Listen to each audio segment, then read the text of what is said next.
So give us the big takeaway then. What was the headline finding that convinced you that this was a sort of key message?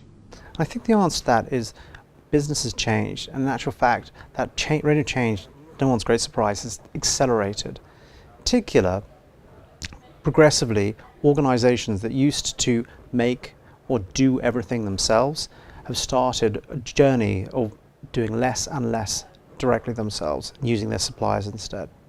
Good example could be in the car industry, where they used to have their own coal mines, their own iron ore mines, they used to have their own steel foundries.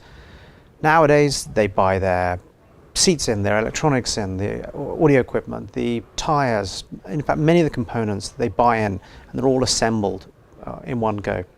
If you think of Apple in a world where they make nothing, it's all Foxconn and other suppliers being used, this trend has crept up on us and has accumulated, and you've now got to a situation where the idea that it's your people around you, the guys that you see every day, are the key cost in any business, has started to change, and you've now got a situation where most of those businesses, actually, the critical costs are not the people who sit next to you, it's the suppliers and the whole arena around you and the complex network of relationships that constitute that supply base, that service base, whatever you want to call it. And the labour force is clearly a very visible component of the cost base, and also probably quite a hefty line. If you broke down all the other suppliers, you're probably talking about smaller amounts. So people do tend to target labour costs, don't they, when they're looking at it? And I think we've got some evidence. So the second big piece of research that came out of this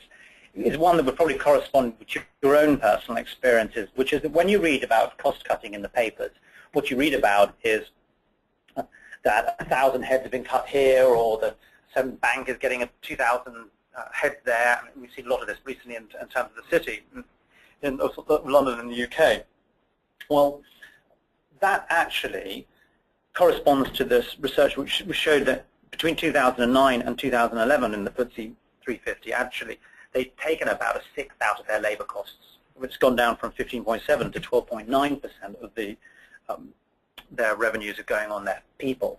So they have addressed this at one level. Okay, but the question is now they've then started to find that it's going to get harder and harder and harder. I mean, by definition, if they continue at that rate, there's only another 12 more years, and they'll have no people left.